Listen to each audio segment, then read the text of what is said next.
Hello students, welcome in a new session of class 8 English text of WBBAC অর্থাৎ West Bengal board of secondary examination, right? আচ্ছা, যেমনটা তোমরা থাম্বনেলে দেখতে পেলে যে এই ভিডিওতে আমি আজকে ক্লাস 8 এর টেক্সট বুকের ফার্স্ট লেসন কমপ্লিট করাবো। তাহলে পারে চ্যানেলে তোমাদের সকলকে স্বাগত। চ্যানেলটি তোমরা সাবস্ক্রাইব করে নেবে। ভিডিওটি ভালো লাগলে তোমরা ভিডিওতে একটি লাইক দেবে এবং কমেন্টে তোমাদের মতামত শেয়ার করবে। তাহলে পারে চলো আজকের সেশন শুরু করা যাক। তো আজকে আমরা যে চ্যাপ্টারটা কমপ্লিট করব বা যে লেসনটা আমরা কমপ্লিট করব তার নাম হচ্ছে the wind cap.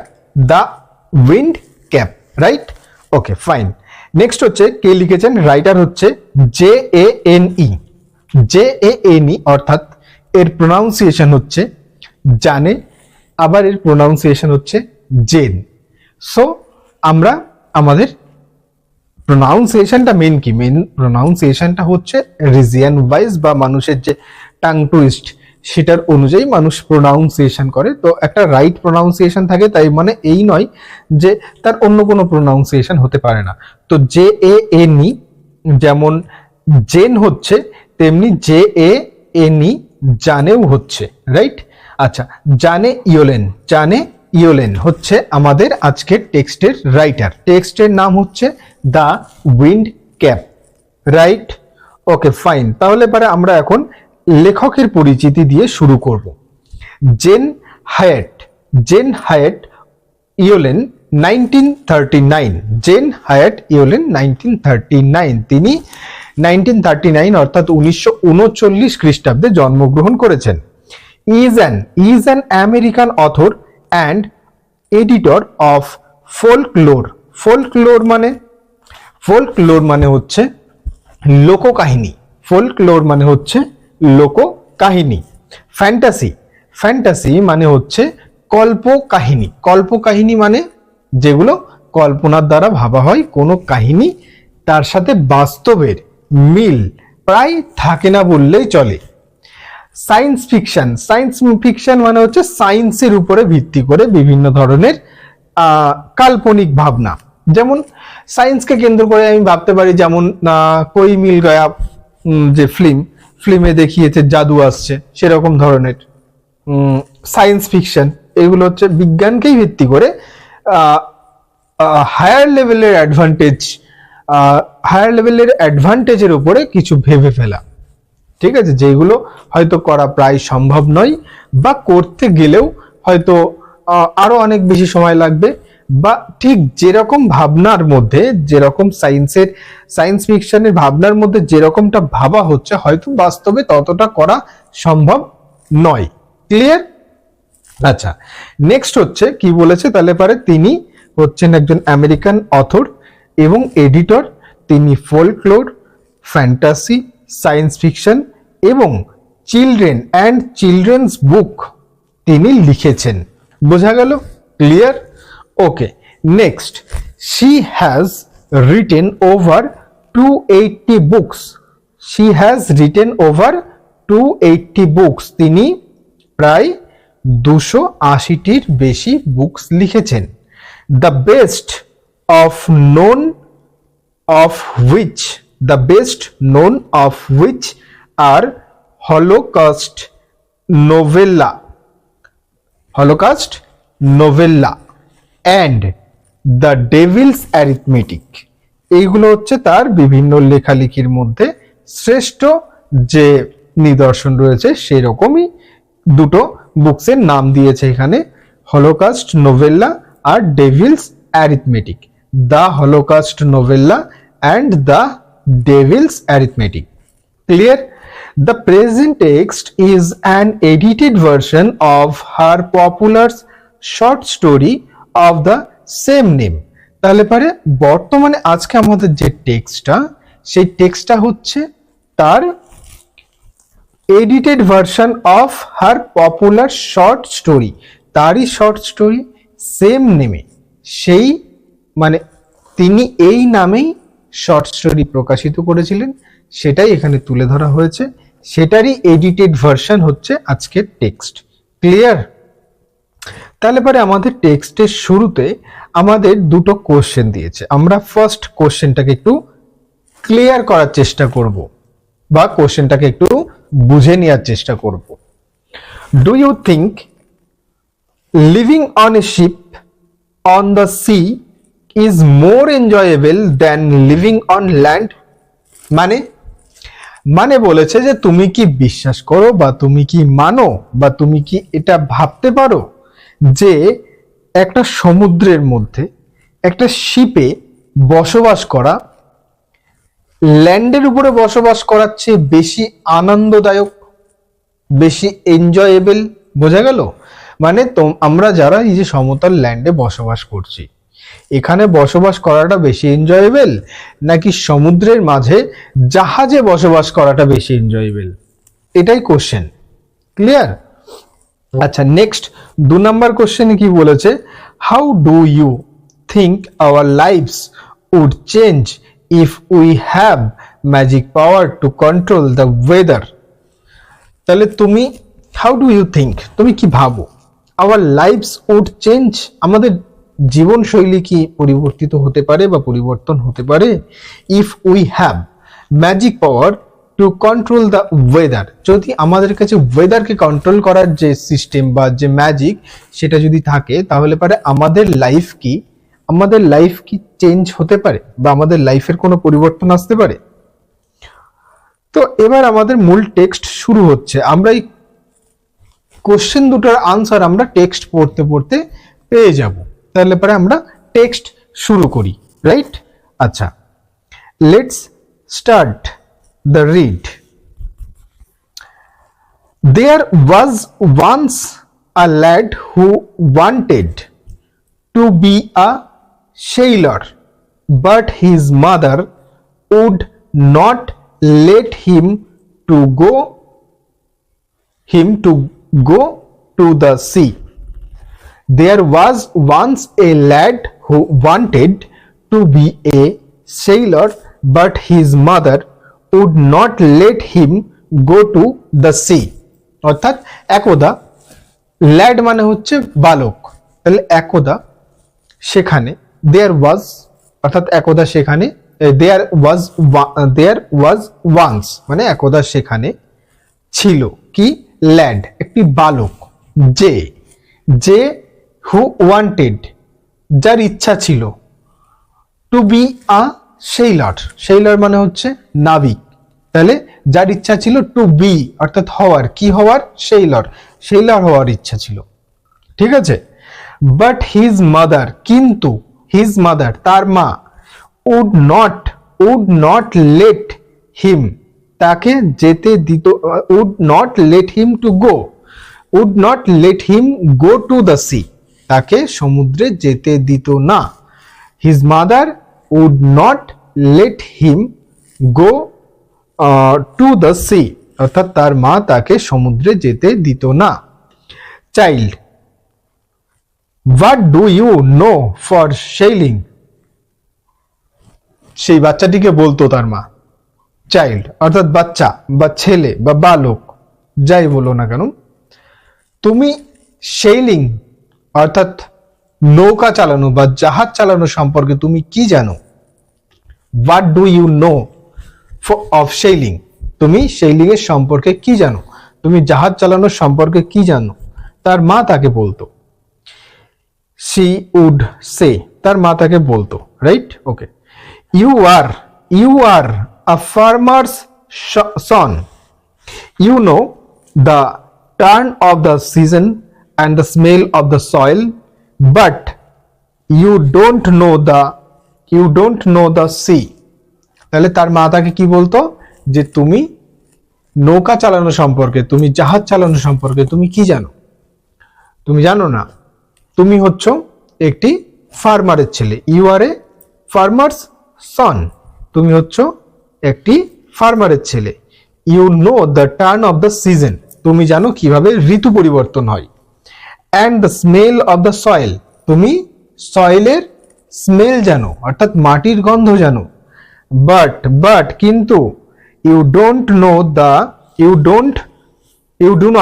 Do not know the sea, কিন্তু তুমি জানো না, কি জানো না? সি, অর্থাৎ সমুদ্র সম্পর্কে তোমার কোনো ধারণা নেই। এটা তার মা তাকে বলতো। Now the boy whose name was John, তাহলে বালকটির নাম কি? বালকটির নাম হচ্ছে John, right? Had always obeyed his mother, has always obeyed মানে হচ্ছে মান্য করা বা কাউকে কাউর বাধ্যতা। তাহলে সেই বালকটি তার মায়ের খুব বাধ্য ছিল বা সে তার মায়ের কথা শুনে চলতো। John had always obeyed his mother, ঠিক আছে? সে বালকটি সবসময় তার মায়ের কথা শুনে চলতো বা তার মায়ের বাধ্য ছিল। So he went about his farm work with a heavy heart but did not again mention the sea. তাহলে এখানে কি বলেছে যে now the boys whose name was John, যে বালকটির কথা হচ্ছে তার নাম ছিল John. John had always obeyed his mother, John সবসময়ের জন্য তার মায়ের কথা মানত। সো তার মা যখন বলেছে যে তুমি সমুদ্র সম্পর্কে কিছু জানো না, তাহলে সে আর সমুদ্রের কথা মুখে আনেনি। So he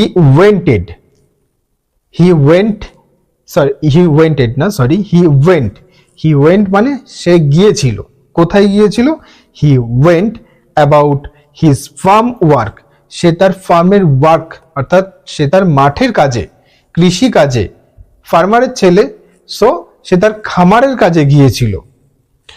farm work with a heavy heart, সে খামারের কাজে গিয়েছিল with a heavy heart. Heavy heart শব্দের অর্থ হচ্ছে বা হেভি হার্ট ওয়ার্ডস এর মানে হচ্ছে ভারাক্রান্ত মন, অর্থাৎ মনটা খারাপ বাট আমাকে করতে হচ্ছে।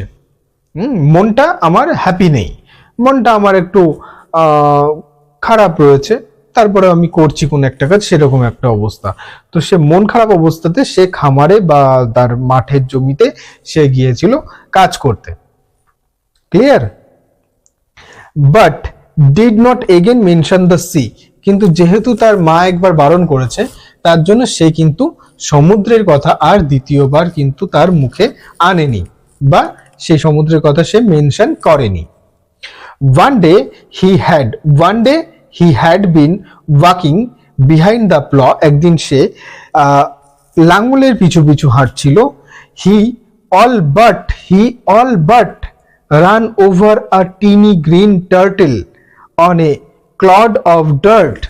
সে প্রায় একটা মাটির নিচে চাপা মানে মাটির ঢেলার নিচে থাকা একটা গ্রিন টার্টেল অর্থাৎ একটা সবুজ কচ্ছপকে, টিনি গ্রিন টার্টেল অর্থাৎ ছোট সবুজ কচ্ছপকে সে চাপা দিয়ে ফেলছিল, লাঙল দিয়ে চাপা দিয়ে ফেলছিল, প্রায় চাপা দিয়ে ফেলছিল।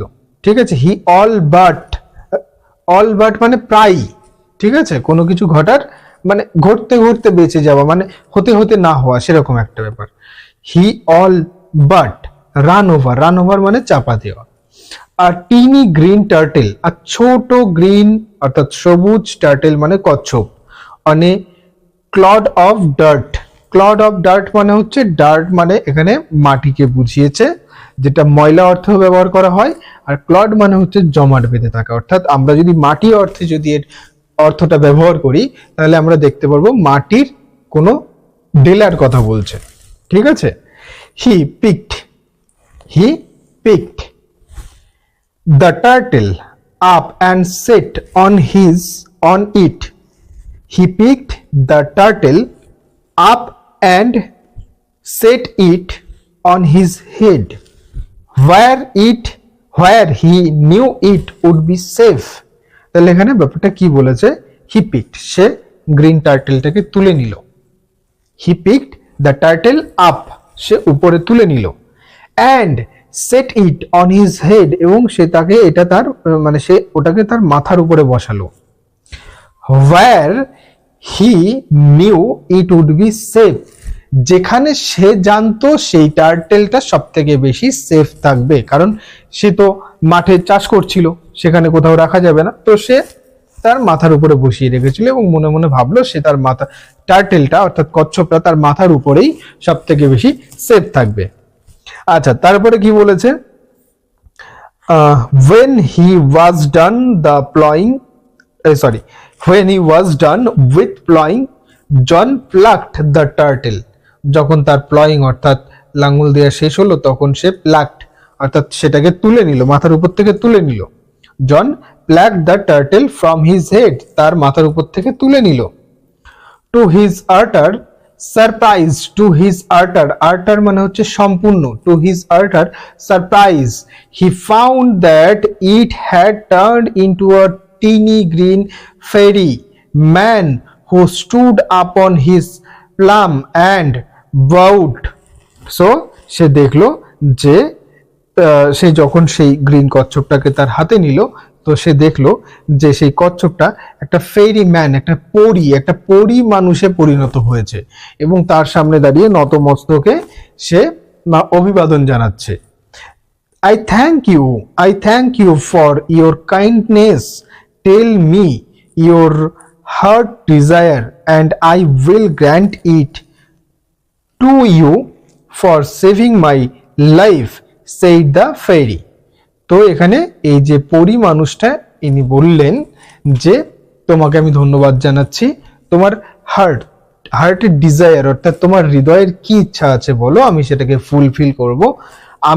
তুমি যে আমার প্রাণ বাঁচালে আমি তার জন্য তোমার হৃদয়ের যে ইচ্ছা সেই ইচ্ছা পূরণ করব। জন vowed back but said nothing. জন সেই বালকটি নিজেও নতমস্তকে তার অভিবাদন স্বীকার করলো এবং সে কিছু মুখে বলল না, অর্থাৎ তার হার্টের ডিজায়ার, তার হৃদয়ের ইচ্ছা, তার মনের ইচ্ছা সে কিন্তু খুলে বলল না। John bowed back but said nothing, কিন্তু সে মুখে কিছু বলল না। although his heart yearned to go out to the sea, he did not express his wish. তাহলে যদিও although মানে হচ্ছে যদিও তার হার্ট সমুদ্রে যেতে চেয়েছিল বাট সে সেটাকে এক্সপ্রেস করলো না, সে সেটাকে মুখে প্রকাশ করলো না। The green fairy man could read a heart easily, so he said, I see you wish to go sailing. John's face answered him.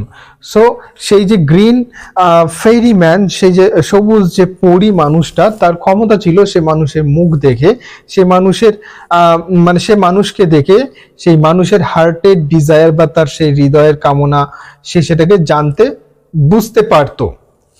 I will see, সে বলল আমি দেখতে পাচ্ছি, you wish to go sailing, আমি দেখতে পাচ্ছি তুমি সমুদ্রে selling বা নাবিক হিসাবে যেতে চাও। সে জনকে দেখে, জন যখন মুখে কিছু বললো না, মুখে কিছু এক্সপ্রেস করলো না, তখন সেই গ্রিন ফেরি ম্যানটা জনকে দেখে বুঝতে পেরে গেল জনের মনের ইচ্ছা কি। তখন সে জনকে রিপ্লাই করলো যে আমি দেখতে পাচ্ছি তোমার ইচ্ছা সমুদ্রে সেলিং করতে যাওয়ার, সমুদ্রে নাবিক হিসাবে যাওয়ার। সো তখনও জন কিন্তু মুখে কোনো আনসার দিল না, but John's face answer for him, কিন্তু জনের মুখের যে মুখভঙ্গি ছিল সেটা কিন্তু তার প্রশ্নের বা তার কথার রিপ্লাইড বা তার কথার আনসার দিয়েছিল। সো আমরা এখানে ওয়ার্ড নেস্ট দেখব, তারপরে আজকের মতন আমরা এখানে আমাদের এই ফার্স্ট যে পোর্শন সেটা আমাদের কমপ্লিট হলো। আমরা নেক্সট ভিডিওতে আমরা পরের পোর্শনটা কমপ্লিট করব, রাইট? আচ্ছা, মেনশন মানে হচ্ছে right or speak about without giving much information, অর্থাৎ কোনো কিছু সম্পর্কে বলা বা কোনো কিছু সম্পর্কে লেখা, বেশি ইনফরমেশন না, জাস্ট সেটাকে মেনশন করা, ঠিক আছে? আচ্ছা, ক্লড মানে হচ্ছে lump of earth or clay, অর্থাৎ লাম্প ডেলা টাইপের, ঠিক আছে? প্লাগড মানে হচ্ছে to remove from a place or position, plug মানে হচ্ছে একটা প্লেস অর একটা পজিশন থেকে কোনো কিছুকে রিমুভ করা বা সেটাকে এক জায়গা থেকে নিয়ে আরেক জায়গাতে রাখা। ইয়ার্ন মানে হচ্ছে হ্যাড স্ট্রং ডিজায়ার, অর্থাৎ মনের মধ্যে খুব তীব্র কোনো বস্তু বা কোনো বিষয়ের উপরে খুব তীব্র একটা আশা। Had strong desire. ঠিক আছে, তাহলে পরে তোমাদের যদি আজকের ভিডিওটি ভালো লাগে তাহলে পরে তোমরা অবশ্যই ভিডিওতে লাইক দেবে, তোমাদের মতামত জানাবে, তোমাদের যে কোনো রকমের মতামত তোমরা কমেন্টে জানাবে, আর তোমরা চ্যানেলটি অবশ্যই সাবস্ক্রাইব করবে। তাহলে পরে দেখা হচ্ছে পরের ভিডিওতে। সকলে ভালো থাকবে, সুস্থ থাকবে, ঠিক আছে, আর মন দিয়ে পড়াশোনা করে যাও। Thank you so much.